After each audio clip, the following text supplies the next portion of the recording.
Since we're kind of talking inevitably, I'm going to bring up Roy Havenstone 2 again just to give a defense for them. He says, "The unnatural phenomenon of the dead coming back to life as monstrous, unearthly beings that long for the living to the point of devouring them. The animalistic behavior, virtues tossed aside in favor of survival of the fittest philosophy, and loved ones are torn apart. The thought of being steadily more outnumbered as the last of your energy drains. In zombie movies, it's not about victory, it's about survival. In the Nazi zombie section of Sven and Jonin, the objective isn't kill this many zombies, it's survive as long as you can against an endless swarm.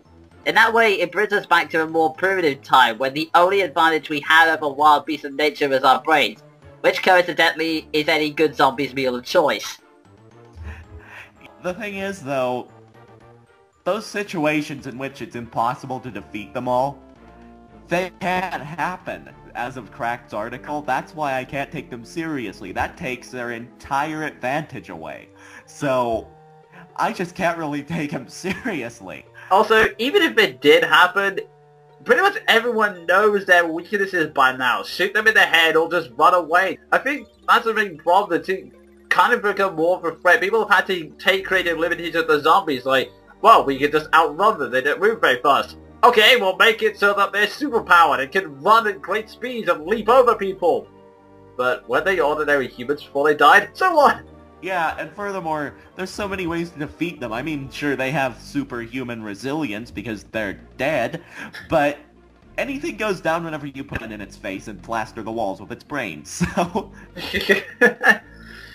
It's like you said, they can make for some pretty creepy imagery, or at least some intense cannon fodder situations, but I don't know, it's purely a matter of personal taste. I can fully understand if you like zombies or think these zombie situations are cool, but I've never really seen the appeal or why it's taken off into such a massive craze. And to give this whole discussion a bit of a cool down since we're quoting things, I'm gonna quote something from a certain video game reviewer that I think you may well know by now, given how much I quote him. What, do you get a tax break every time you make a zombie game or something? Yeah, that does seem to happen quite a lot. It's come a lot in video games now, with all the things like even Red Dead Redemption had a freaking zombie expansion back in there. Funnily enough, that was the game he was reviewing. Yeah. Oh yeah, that's the point. I just think there's a point where you think, okay, I get that you like zombies, but it needs to stop. I don't see why we need to... Oh, zombie survival kits. I do not see why you... It also got to the point where there was this whole news story that basically was used as filler in British newspapers for a while, where someone actually ran up a town council and said, "You don't seem to have many defense for zombies." Oh, that's the least of your worries. There was someone in America who murdered another person, and this was his defense. And I quote, "I thought he was a zombie. Oh... It's turning into Super Twilight." Yeah, well, we can't deny the popularity of zombies, so, yeah, I guess that is true that the whole animalistic nature of them and the way they, well, kind of get up at everyone eventually is part of the reason why they're so popular, but all we will say is just, guys, there has to be a point where you can calm down. If you overdose it too much, they're not scary anymore. I think from that, we might as well move on to... Since we haven't brought it up, are there any other monsters you like or I like that have not been mentioned on this list? Well, me, since vampires didn't really feature, I love vampires, really. Take a guess. Helsing. Yeah, I can understand that. I think the biggest vampire fiction I've ever seen is sadly Buffy the Vampire Slayer and Angel, but that's about it. Yeah, I've seen plenty of it. Helsing, Trinity Blood, a few others.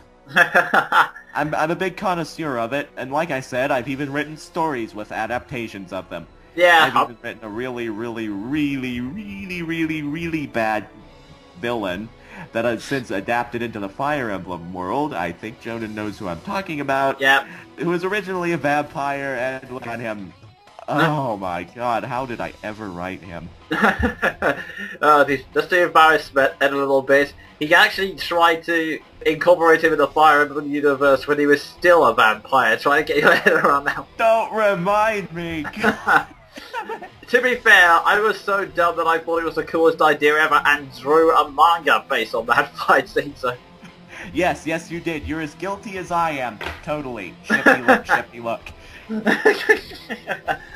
To be fair, I have since adapted him to the Fire Emblem world and changed his race so he makes sense, and also given him a less laughably evil personality. So, yeah. I guess all I can say is tequila was involved, get off me.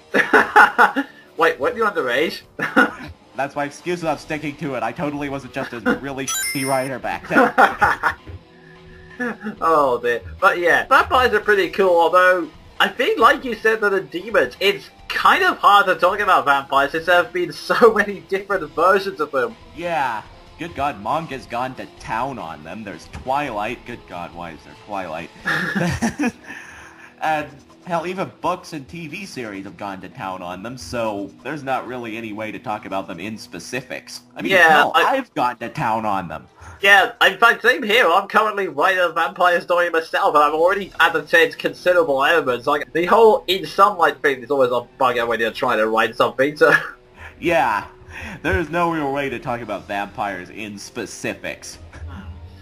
I think they kind of contain the best of both worlds of both zombies and humans, in the fact that they're kind of undead and really hard to kill and have the whole animalistic tendency and everything.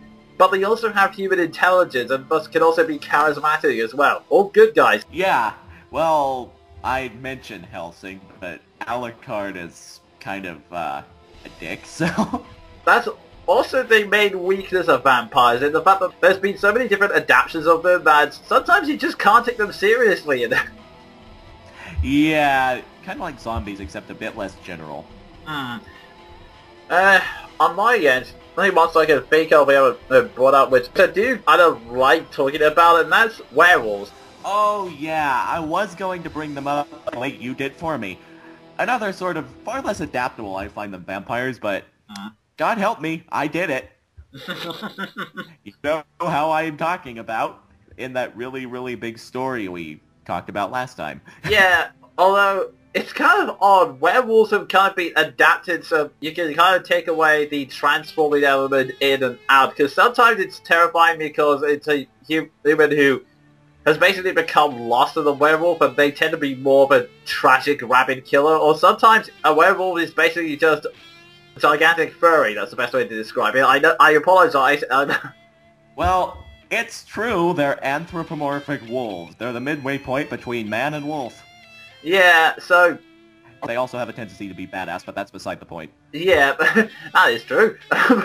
We're not going to knock our own word that easily, but yeah. I think that's the thing. Werewolves can occasionally be a mix between the two, and I think a lot of the time the tragic aspect of werewolves has been overused, but it is really cool. And there's also the weakness to silver. I don't know where that came from, but that was introduced on... I think that actually stemmed from vampires too, although I'm not sure which came first, but yeah. I know this much. Silver has been used against both since the beginning. I don't even know where it came from. Yeah, maybe it had something to do with the holiness, because vampires are supposed to be weak to anything holy or something like that. Yeah, but werewolves, I don't know. Yeah, the only thing I can come up with is if someone stabbed it with a silver knife and went, "Ah, it must be the silver!" Yeah, I could see that happening. Some really, really derpy monster hunter deciding that, somehow getting a lucky hit at it and going, "Durr, it's the silver." There's my derpy voice for the day. But yeah, I think that was like kind of cool in that aspect, although I guess kind of like Frankenstein, there are elements that are also repeated over and over. It's, like I say, it's always the vague tragedy of, oh, someone's been bitten by a werewolf. Oh look, there.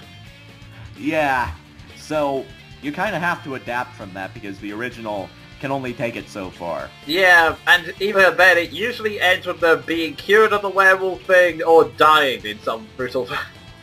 Yeah, pretty much. Yeah. And actually, while we're on the topic of adapting them, the whole anthropomorphic wolf thing actually was not my idea originally. I was just inspired by Shining Force since it did the exact same thing.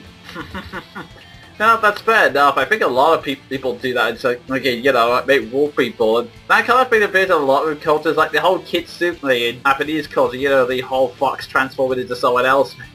Yeah, and actually, whenever I think about it, even the transformation thing has kind of been adapted into its own. Because Fire Emblem, Path of Radiance, Lagoos. Oh yeah, that's a good point, yeah. Overall, in terms of the contest, Zombies won by the overall majority, but that's actually the really sad thing with a lot of these Halloween monsters. They're cool concepts and they're pretty fun to dress up as, but they're just kind of drawn back, sometimes by the constraints of their concept, and sometimes by just how many times that concept has been changed overall. Yeah. Pretty much that. I'm actually trying to remember what the last thing I dressed up was for Halloween. Oh yeah, it was the Grim Reaper, that was it. I was like... Oh my god! That was the same thing I dressed up as! Oh, wow, great minds think alike, eh? Yeah. Although... speaking of eerie things, that's kind of strange. Oh, dude.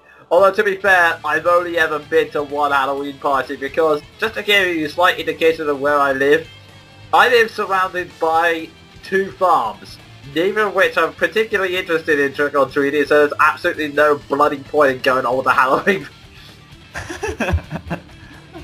Even when I was a child, I never bothered. Yeah, and me, I kind of gave up whenever I was about 10 because it got to the point where it was so blasting, freezing cold outside that even at age 10, I think my reaction was kind of along the lines of, well, eloquent and thought out. Oh dear, but yeah, don't let our pessimism get you. Enjoy it if you live in an interesting place with a nice climate. Yeah, enjoy dress up and scare the living hell out of people, because that's the whole point of Halloween. Well, technically the whole point of Halloween was supposed to be respect for the dead, but never mind. And instead we're making undead characters out of them. Yeah, we're totally on point. The point is, have fun, get dressed up, and celebrate these monsters, because frankly, they could do with some aberration every once in a while. Yeah, I mean, come on. Unless they're a vampire or a werewolf, they're pretty much always the villain of these stories, so they need a little love. Yeah. So, we'll close this contest by handing the crown over to Zombies with a large pole, careful not to let them bite anything.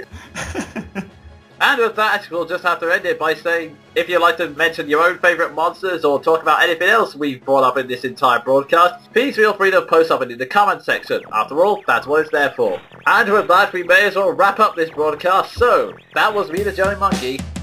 And me, Sven the Crusader. Dr. Steen grows funny creatures. Get that reference.